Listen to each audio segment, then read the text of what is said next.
Hello guys welcome to my channel maths.nepal मा आज हजुरहरूलाई क्लास 1 र 2 को इन्ट्रान्स एक्जाममा कस्तो क्वेसन सोधिन्छ र त्यसको वर्कसिट र एक्जाम्पल पनि हजुरहरूलाई शेयर गर्नेछु। केही कन्फ्युजन भएमा कमेन्ट गर्नुहोला।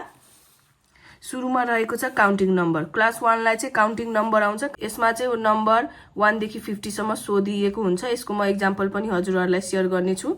त्यसैगरी नम्बर 2 मा रहेको छ नम्बर नेम्स, बिफोर र आफ्टर र what comes after 69, what comes before 32 यस्तो खालको क्वेसन सोधेको हुन्छ। प्लस नम्बर नेम्स पनि स्पेलिङहरू पनि सोधेको हुन्छ। 1 देखि 50 सम्मको नम्बर नेम्स पनि सोधेको हुन्छ र काउन्टिङ पनि सोध्न सकिन्छ। त्यसैगरी नम्बर 3 मा रहेको छ कम्प्यारिजन। यसमा चाहिँ हजुरहरूले circle the smallest number, circle the greatest number कि त cross the smallest number, cross the largest number यस्तो खालको क्वेसन सोधिएको हुन्छ। त्यसैगरी अर्को रहेको छ बेसिक अर्थमेटिक। यसमा चाहिँ एडिसन र सब्ट्र्याक्सन सोधिन्छ। र अर्को रहेको छ ceps, identify ceps, circle, square, triangle. यसमा चाहिँ हजुरहरूलाई नाम लेख्न पनि दिन सक्छ या त फिगर दिएर त्यसको नाम लेख्नुस् पनि भन्न सक्छ। सेपमा चाहिँ हजुरहरूलाई यस्तै खालको स्क्वायर सिम्पल क्वेसन दिन्छ। क्लास 1 लाई चाहिँ सर्कल, स्क्वायर, ट्रायंगल, रेक्टेंगल यो सेपहरू थाहा पाउने कि त नाम लेख्न दिन्छ फिगर दिएर। त्यसैगरी अर्को रहेको छ वर्ड प्रब्लम। यसमा चाहिँ एडिसन र सब्ट्र्याक्सनको मात्र वर्ड प्रब्लम सोधेको हुन्छ। सिम्पल खालको क्वेसन हुन्छ। जस्तै Riya has 3 apples and gets 2 more apple, how many in total यस्तो खालको क्वेसन पनि सोधिएको हुन्छ क्लास 1 लाई। अब म हजुरहरूलाई क्लास 1 को इन्ट्रान्स एक्जामको कस्तो खालको क्वेसन सोध्छ यसको वर्कसिट र यसको एक्जाम्पलहरू हजुरहरूलाई शेयर गर्दैछु। ध्यान दिएर हेर्नु होला। केही कन्फ्युजन भएमा मलाई कमेन्ट गर्नु होला। हजुरहरूले यसरी नै इन्ट्रान्स एक्जामको लागि घरमै आफ्नो बच्चालाई प्र्याक्टिस गराउन सक्नुहुन्छ। यस्तै खालको क्वेसन नै इन्ट्रान्स एक्जाममा आएको हो। केही कन्फ्युजन भए कमेन्ट गर्नु होला। नम्बर 1 रहेको छ feeling the blanks. The number of times e comes in the elephant is। जस्तै यहाँ पनि कुनै पनि वर्ड दिएर हजुरहरूलाई इलेफेन्ट, एप्पल, ऑरेन्ज यस्तो वर्ड दिएको हुन्छ र त्यसमा कि त कुनै एउटा अल्फाबेट काउन्ट गरेर लेख्नुस् भन्नुहुन्छ। जस्तै number of times E comes in elephant, यहाँ ई कतिचोटि आएको छ त्यो काउन्ट गरेर लेख्ने।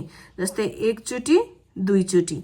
The number of times E comes in elephant is 2। दुईचोटि ई रिपिट भएको छ त्यही भएर दुईचोटि ई लेख्ने। यहाँ चाहिँ कुनै पनि वर्ड दिन सक्छ र कुनै पनि अल्फाबेट सोध्न सक्छ हजुरहरूलाई। त्यसैगरी क्वेसन नम्बर बी रहेको छ 1 टेन्स एन्ड 2 वन्स। 1 टेन्स 1 को प्लेस भ्यालु दिएको छ र 2 वन्स यसरी दिएको छ। यो चाहिँ हजुरहरूले सँगै लेख्नुपर्ने हुन्छ। 2 वन्स भनेको सुरुको नम्बर भयो, यसलाई वन्स काउन्ट गर्छौँ हामीले। त्यसैगरी के रहेको छ अर्को 1 टेन्स, यसलाई चाहिँ हामीले सेकेन्ड नम्बरलाई के काउन्ट गर्छौँ टेन्स, वन्स टेन्स। यसलाई चाहिँ के गर्ने हामीले 1 टेन्सलाई 1 लेख्ने, 2 वन्सलाई 2 लेख्ने, यसरी लेख्न सक्नुहुनेछ। त्यसैगरी सी नम्बरको रहेछ डट कम्स बिट्विन 11 एन्ड 13। यसमा चाहिँ 11 र 13 को बिचमा के आउँछ त्यो नम्बर हामीले लेख्नुपर्ने हुन्छ। जस्तै 11 पछि के आउँछ त काउन्ट गर्दा 12 लेख्छौँ हामीले। बिचको नम्बर लेख्नुपर्ने हुन्छ। बिट्विन भनेको छ, बिट्विन भनेको बिचको नम्बर भयो। 11 पछि 12 आउँछ, 12 पछि 13 भनेपछि 11 र 13 को कुन बिचमा पर्यो 12 लेख्छौँ हामीले। त्यसैगरी अर्को रहेको छ राइट इन वर्ड्स। यो चाहिँ 50 सम्म पनि आउन सक्छ हजुरलाई। 50 को उता पनि दिन सकेको हुन्छ। सो हामीले 89 को वर्ड्समा लेख्छौँ। यसलाई नम्बर नेम सोधिएको हो। यो चाहिँ स्पेलिङ लेख्नुपर्ने हुन्छ 89 को।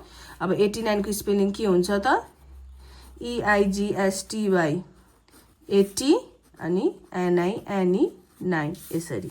वाट कम्स आफ्टर 30 भनेछ। 30 पछि के आउँछ त 31। त्यसै गरी रहेको छ 66 equal to dash tens and 6 1। अब यहाँ 6 वन्स दिएको छ, टेन्सको प्लेस भ्यालु के हो त 6 भयो। जस्तै यसलाई अगाडिको सुरुको यसलाई वन्स काउन्ट गर्छौँ, यसलाई हामीले के काउन्ट गर्छौँ टेन्स, त्यही भएर 6 टेन्स एन्ड 6 वन्स यसरी सोध्न सकेको हुन्छ। त्यसै गरी अर्को क्वेसन रहेको छ 6 + 2। यो चाहिँ जोड्ने हामीले।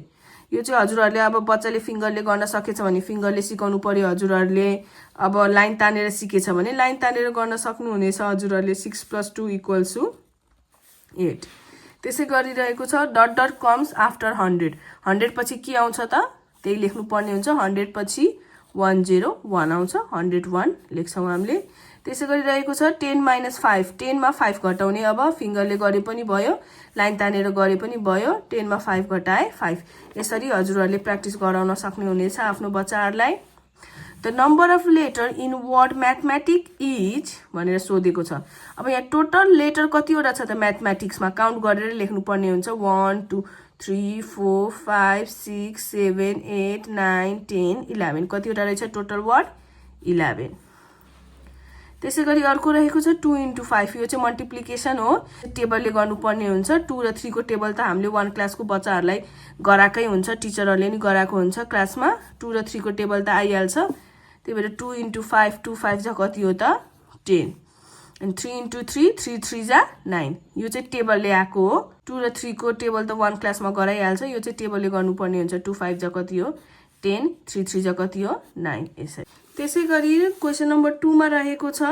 Greater than less than or equal to यो चाहिँ दुईटा नम्बरलाई कम्पेयर गरेर हामीले लेख्नु पर्ने हुन्छ ग्रेटर छ भने ग्रेटर देन लेख्छौं लेस देन छ भने लेस देन सेम छ भने इक्वल टु लेख्छौं जस्तै 24 र 42 मा कुन ठुलो छ जुन ठुलो छ त्यतापट्टि आ गरेको सिम्बल गर्छौं यसरी हजुरहरुले सिकाउन सक्नुहुनेछ आफ्नो बच्चालाई जुन नम्बर ठुलो छ त्यतापट्टि यो मुख गरेको गर्छौं हामीले जस्तै 42 ठुलो छ भने 42 लाई हामीले यतापट्टि आ गरेको गर्छौं त्यसै गरी 14 र 14 सेम छ भने सेम नम्बरलाई हामीले इक्वल टु दिन्छौं 3 र 3 मा कुन ठुलो छ 13 भनेसी हामीले 13 तिर आ गरेको यस्तो यो ओपन गरेको लेख्छौं हामीले 24 र 42 मा कुन ठुलो छ 42 ठुलो छ भनेसी यसरी हामीले लेख्छौं 42 लाई जुन नम्बर ठुलो छ त्यतापट्टि यो आ गरेको सिम्बल लेख्छौं यसरी बुझे पनि हुन्छ हजुरहरुलाई यसरी गर्दा सजिलो हुनेछ बच्चाहरुलाई